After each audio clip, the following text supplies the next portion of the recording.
This video is about stoichiometry, which is basically a fancy way of saying figuring out how much product you're going to get out of a reaction. So, what is stoichiometry? It's basically calculations relating to the amounts of reactants and products of a reaction. So, it can be how much product you can make from a given amount of reactant, how much reactant is needed to fully react with a given amount of the other reactant, or vice versa. The big concepts here are that the relationships are by moles and that they're the coefficients of the balanced reaction. So we have some new conversion factors. Just for this reaction, we can actually say that 2 moles of H2 equals 1 mole of O2. Normally that would be a ridiculous thing to say, right? How can you say those things equal each other? It's like comparing apples and oranges, right? But in this particular reaction, they are equal. If we have 2 moles of H2, we need 1 mole of O2. Okay, so all combinations of that. 2 moles of H2 equals 2 moles of water.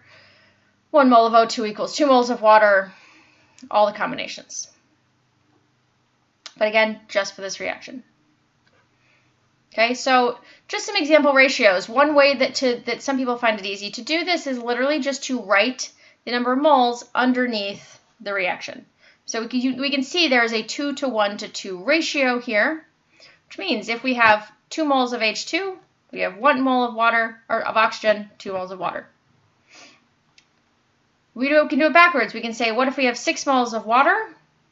Well, that means we must have started with 6 moles of H2 and 3 moles of oxygen. Doesn't have to be exact numbers. We could say we got 5 moles of H2. That means we need 2.5 moles of O2, and we'll make 5 moles of water. So I just want to be really clear, this 1 to 2, or 2 to 1 to 2 ratio only works for moles. If I instead convert the 5, 2.5, and 5 moles of each of those things to grams, we get that it's actually a 10 to 80 to 90 ratio of grams, right? So this actually brings back way from the beginning that we cannot create or destroy mass. We start with 90 grams of reactant, we end with 90 grams of product, and we can see the ratios are completely different because of the way the masses of things, okay? So it's molar ratios, not gram ratios. If you want to convert between moles and grams, which you frequently have to do, you simply do it normally, and you have to do it just for one reactant or just one product. Okay, so yeah, usually with stoichiometry problems, we do say, let's say we have this many grams, how many grams do we get out? So 3 steps to these problems. Step 1 is converting the grams of the reactant to moles using the molar mass. Step 2 is converting the moles of the reactant to moles of the product using those reaction coefficients. Step 3 is converting moles of the product to grams of the product, again using molar mass. So 2 of these steps we already know how to do. You guys are pretty good at this point. The only new step is step 2, and then just the concept of putting everything together. So here's an example. We're actually not looking for the moles of the product at this point. We're looking for what mass of the other reactant do we need, and I'm giving you grams. Okay, so I'm actually going to show you 2 ways to do this. The first way is the way I generally do it. I just do it all in one step.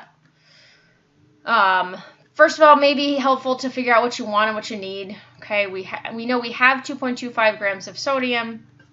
We want grams of sulfur. We don't know how many we need. We can't directly convert that, right? That's the reason sometimes it's helpful to write down. You might be able to see that you have a conversion factor, but we have no conversion factor for grams of sodium to grams of sulfur. Step 2 is then to use conversion factors we do have to convert to what you want. So I like to do this all in one step. All those 3 steps on the previous page, you can just write them down as 3 conversion factors. Some people this freaks out, that's fine. So I always start with what I have. I have 2.25 grams of sodium. I know I need to convert to moles of sodium. So there's the molar mass. I know then I need to convert to moles of sulfur. That is a 2 to 1 ratio. For every 2 moles of sodium, we need 1 mole of sulfur. Make sure you write this in the direction so that we cancel out moles of sodium and are left with moles of sulfur on the top. But I wanted grams, so the last one is going to be, again, the molar mass of sulfur to give us that the final answer is I need 1.57 grams of sulfur. So again, we never would have just been able to be like, I think we need about 1.57 grams, right? You got to go through the math of this. This is a particularly easy one because we're just looking at elements. So the molar mass is easy to get off the periodic table. Obviously, if you're looking at a compound, you have to come up with the molar mass by adding things up.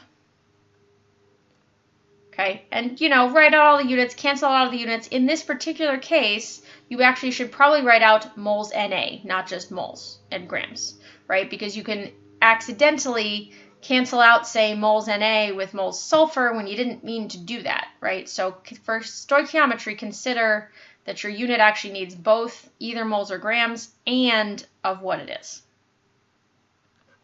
Okay, so here's just a stepwise example. Same problem, doing the same thing.